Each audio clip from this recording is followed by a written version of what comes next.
Shalom à tous, paix et grâce au nom de Jésus. Alors, bien-aimés, ce soir, je viens parler à quelqu'un, je viens parler à un homme, je viens parler à une femme, je viens parler à un serviteur, je viens parler à une servante, je viens parler à un fils, je viens parler à une fille de l'Éternel. Nous allons parler de la vraie conversion. C'est quoi la vraie conversion? Parce que nous remarquons aujourd'hui, plusieurs personnes se disent chrétiens ou chrétiennes, mais alors qu'ils ne le sont pas. Parce que quoi? Manque de conversion. La vraie conversion est d'abord un changement de comportement. La vraie conversion est un changement d'attitude. La vraie conversion est un changement de pensée. C'est ce qui démontre que nous sommes des vrais convertis. C'est dans ta manière de faire des choses, dans ta manière de te comporter, dans ta manière de parler. La vraie conversion, ce n'est pas juste la chair qui le subit, mais c'est le cœur qui doit le subir. C'est un changement de cœur, c'est une transformation de cœur. C'est ça la vraie conversion. Alors rapidement, nous allons lire la parole de Dieu dans le livre de Luc 22, à partir du verset 31 à 32. Que la parole de Dieu, je vais lire. La Bible dit ceci. Le Seigneur dit, Simon, Simon, Satan vous a réclamé pour vous cribler comme le froment. Au verset 32, mais j'ai prié pour toi, afin que ta foi ne défaille point. Et toi, quand tu seras converti, affermis tes frères. Alléluia. Jésus dit à Pierre que toi d'abord, affermis-toi, convertis-toi. Et quand tu seras converti, maintenant tu peux aller convertir tes frères. En un mot que pour les païens, encore ceux qui ne connaissent pas encore Jésus, puissent venir à lui. Nous, en tant que chrétiens, nous devons d'abord avoir ce qu'on appelle la vraie conversion. Nous devons vivre une vie de conversion. Parce que quoi? Ça va démontrer notre comportement, notre attitude auprès des païens. Et du coup, ce n'est pas nous qui l'avons choisi, mais celui qui nous a choisi. Et il nous a choisi pour nous renvoyer au milieu des païens, afin que nous les ouvrons les yeux. Alléluia. Nous avons lu ça dans le livre des Actes des Apôtres. Dans le livre des Actes des Apôtres. Actes des Apôtres, verset chapitre 26. Où on parle que le Seigneur nous a choisi. Pourquoi il t'a choisi? Dans le livre des Actes des Apôtres. Actes des Apôtres, chapitre 26. À partir du verset 17 et 18. La Bible déclare bien ceci. J'étais choisi du milieu de ce peuple et du milieu des païens vers qui je t'envoie. Il faut comprendre qu'auparavant, avant de venir vers Jésus-Christ, nous étions d'abord païens, nous étions dans les ténèbres parce que nous ne connaissons pas la lumière c'est Jésus. Et il dit quoi? Il nous a choisis au milieu de ce peuple. Donc dans ta famille, c'est toi que Dieu a choisi. Dans ta famille, c'est toi que Jésus a choisi. Parmi ces païens, c'est toi que Jésus a choisi. Mais pourquoi il t'a choisi? Il t'a choisi pour te transformer d'abord, pour transformer ton comportement, pour changer ton cœur qui était incrédule, pour donner un cœur d'agneau, un cœur doux, un cœur d'amour, pour aimer. Alors Dieu t'a choisi. Il t'a choisi en fait d'être converti et en retour, il t'envoie au milieu des païens où il t'a pris pour aller les convertir. Pourquoi? On va regarder la suite dans le verset 18. La Bible dit ceci. Afin que tu leur ouvres les yeux. En un mot, Dieu t'a choisi et te transforme à son image et sa ressemblance. Il met le caractère de Dieu en toi. Il met le feu de l'esprit en toi. Pour que toi, en retour, tu pars dans ta famille, tu pars avec tes amis, tu pars maintenant les ouvrir les yeux en les apportant l'évangile. En un mot, à les présenter Jésus, qui est Seigneur et Sauveur personnel. Toi d'abord, il prend, il te transforme, il met son éducation en toi, il investit en toi. Que pour toi, en retour, tu puisses aller vers tes proches pour les prêcher le bon message, le message de la repentance, le message du salut.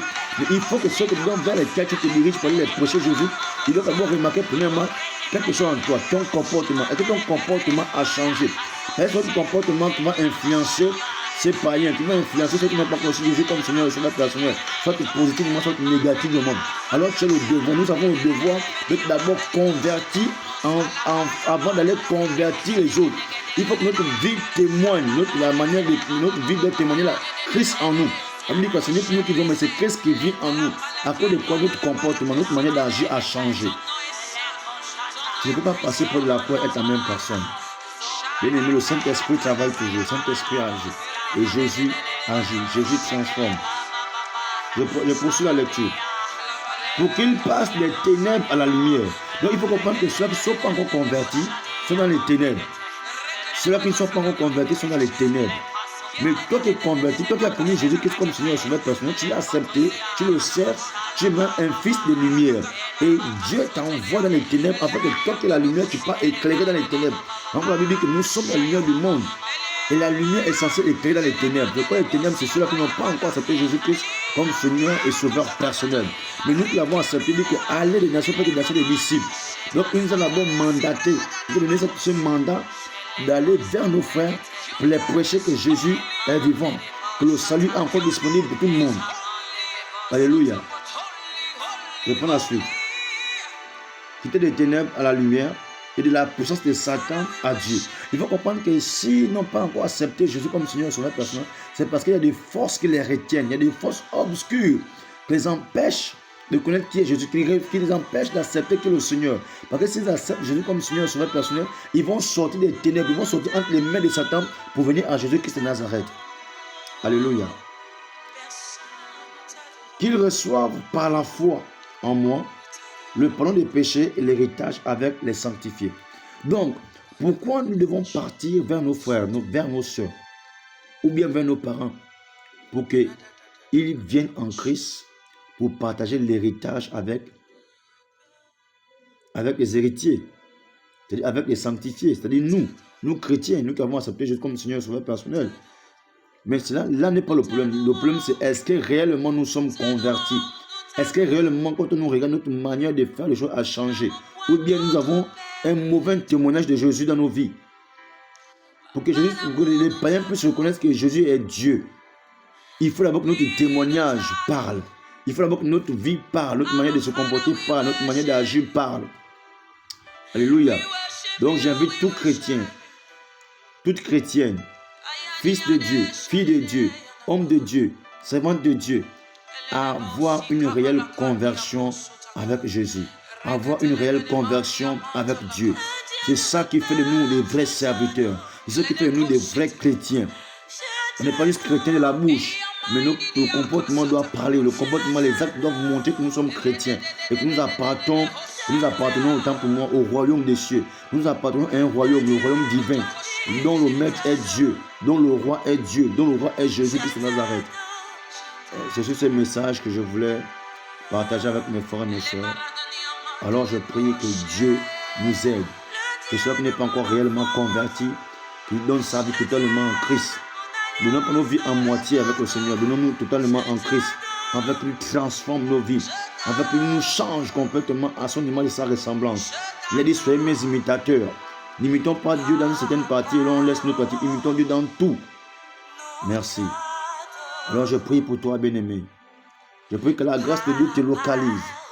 Que le Saint-Esprit commence à manifester sa gloire en toi.